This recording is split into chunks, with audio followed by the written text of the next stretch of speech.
Kamusta mga Dabarkads? So yun po, di ba sabi ko sa inyo meron akong special guest ngayong hapon. Ako po ay dumayo pa all the way dito sa Indang, Cavite para po ma-meet ko in person. Ito ang banda na kumanta ng bagong version ng theme song ng Itbulaga o ng EAT. At yan po ay walang iba kundi ang Plethora. Yes! What's up, everybody? Plethora. Legit Dabarkads, kamusta? Yun. So una tol, pakilala muna yung mga membro. Alright, ako po si LJ, ang bassist at vocalista ng Plethora. At total, sabihin mo din kung sino yung mga single, sino yung mga Para alam ng mga viewers natin. Okay. Ako po si LJ, ang bassist and vocalista ng Plethora. #single. Ayun, para alam ng mga viewers natin. May hashtag yan. Ayun, all caps yan. Ako si Aldrin Isaguirre, ang keyboardist. Double. Ako po si Jeser Pelio, ang tambolista. #double D. Okay. Ayun, baka nanonood eh. Baka ito masabi, nanonood. Ikaw, Tal. Ako naman po si Andrew Isaguirre, lead guitarist. Single na single. Ayun! Para klaro mga girls, para alam nyo kung sino lalapitan. Itong mga single na katabi ko. Yun, so sino yung magkapatid doon? Ito. Yun, sila magkapatid. Tapos pinsan. Pinsan mo, tapos kapitbahay. Taga dyan lang. Kamag-anak din. Relatives din namin si Jess and drummer. Relatives din. Ayun. So, ayun. So, ito, ikwento ko lang din. Una ko silang nakita nun sa eleksyon. Diba? Parang sa unit team, ako, iba yung sinusuportahan ko noon. Pero natutuwa ako dito sa TVJ kasi kahit ano yung politika, nakakasundo yung maraming Pinoy dito nasuporta sa TVJ. Anong masasabi nyo doon? Kami unang-una kasi alam naman ng lahat na identify po kami na kami po ang official band ng administrasyon ng Pangulong BBM na ang gusto po ay unity. Natutuwa po kami na kami po kasi talaga lumaking Itbulaga kami sa TVJ. Kaya talagang ang puso po namin sa EAT. Natutuwa nga po kami na wala ditong walang kulay politika hindi. Parang everybody happy.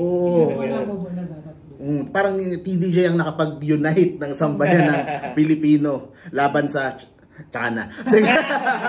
Charot lang yan. Nag-joke lang tayo. Okay. So pag-usapan natin yung anniversary, yung 44th legit anniversary ng EAT sa TV5 kung saan nandun kayo. Paano ba nangyari? Paano kayo inimbitahan o paano ba istorya nun? Nag-message po kay Kuya Ferdy sa manager namin yung hindi ko lang kung nang tawag sa kanya, isang staff ng EAT. Kung pwede po kami pumunta nga po ng anniversary. Actually, hindi nga po namin alam na yung talagang, ano po yung nangyari sa amin doon? Surprise na performance. Surprise, okay. Surprise performance. Wala po kaming dalang gamit doon. Anong gamit nyo? Meron pong in-house na band doon. Nanghiram lang po kami ng gamit doon sa band. Yung gitarista namin, kahit pick, wala eh.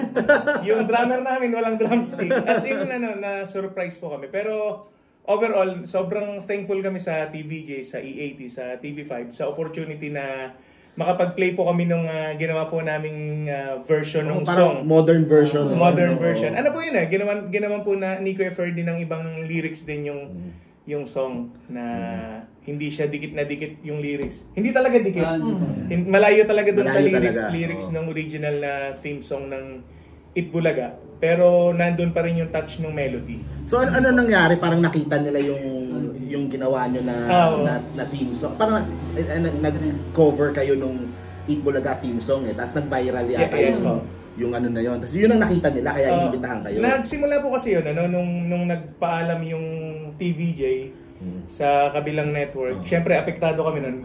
Bilang support, ginawa po namin, gawa po kami ng parang tribute no? Tribute, gumawa po kami ng version sa kabila ng kalungkutan namin. Gusto po namin yung dami rin kasing naapektuhan Oo, tama. Parang doon yun nilabas. Parang wag tayo nang wala na pag-asa, parang ganun. Hindi po namin nakalain na magte-trending hanggang nakita po namin sineshare kaya nagko-comment si Ma'am Pauline.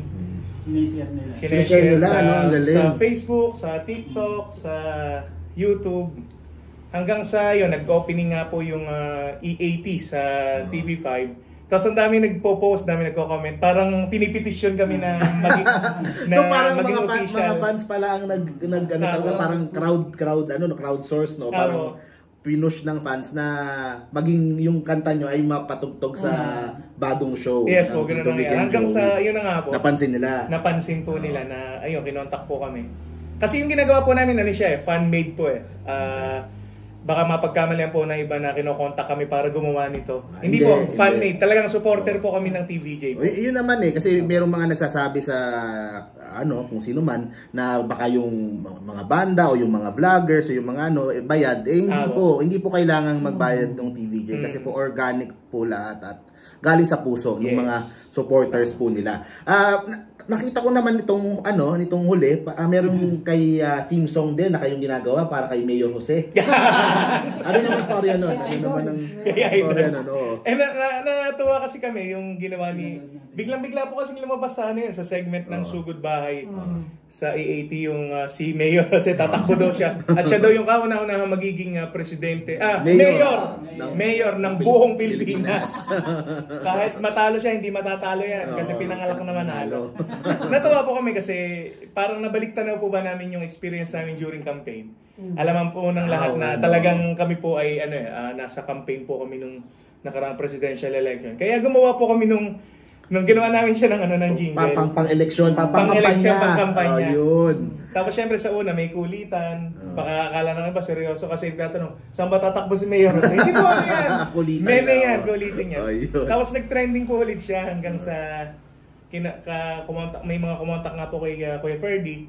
Pero yung song po kasing ginamit namin doon na yung Bagong Lipunan, hindi po namin yung lyrics.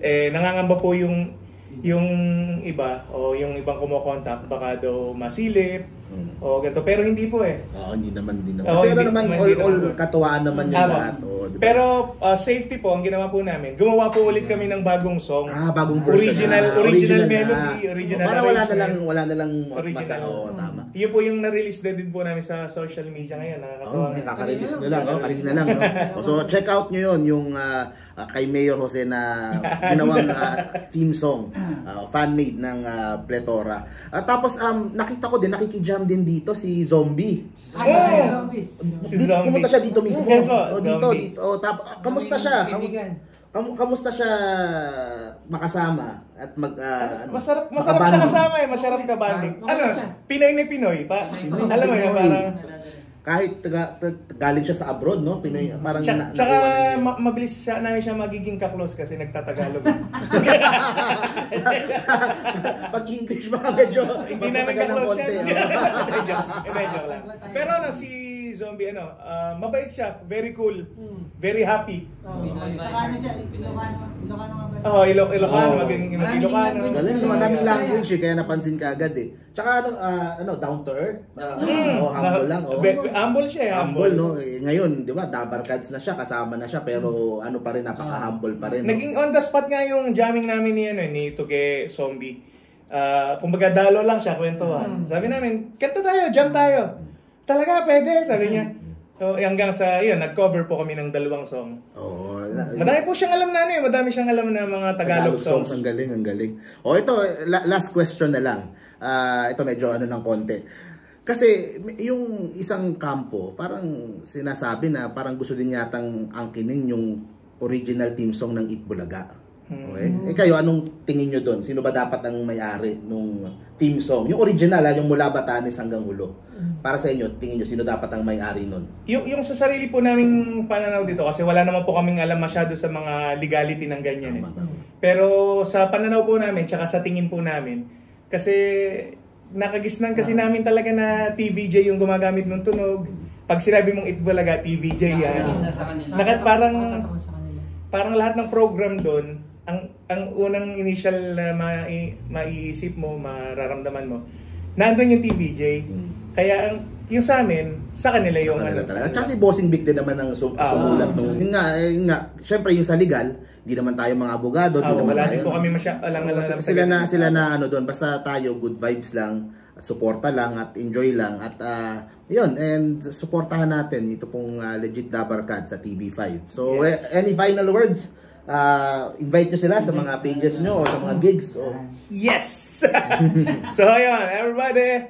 Siyempre guys, maraming salamat sa pagpasyal po sa amin. Grabe, ang layo ng dinayo niya para mapuntahan po kami dito sa isang lugar sa Cavite. Sa aming maliit na studio. Sa inyo po lahat na nanonood, sana suportahan niyo po ang Plethora. I-follow niyo po kami sa aming mga official social media accounts. Yung page po namin, Plethora, YouTube, TikTok, Instagram, Twitter, yun, Friendster. Hindi, wala na. MySpace. Hindi ba, para ma-update po kayo kung ano po yung mga ginagawa po namin, mga cover songs na ginagawa namin. At saka para alam nyo din po na may mga original songs palang Plethora. Kasi akala po nung iba, puro cover lang po kami. Kung sa original at original songs lang po, halos lahat po yata ng genre meron po kami original. So, yun po. Follow nyo na lang po kami sa aming mga official social media accounts po para ma-update po kayo, makita nyo po ang marami pang ginagalawan ng Plethora. Yun po. So, thank you very much, bro. Yes! Salamat. Suportahan po natin Plethora. And yun, sana maka-perform ulit sa EAT. Kasi napakagaling na banda at napaka-love na love. Mula sa puso talaga yung pagmamahal sa TVJ at sa Legit Dabarkads. So yun guys, see you po sa next video po natin. Bye-bye. Jump kaya tayo. Try natin. Yes! Jump kami. Bye-bye guys.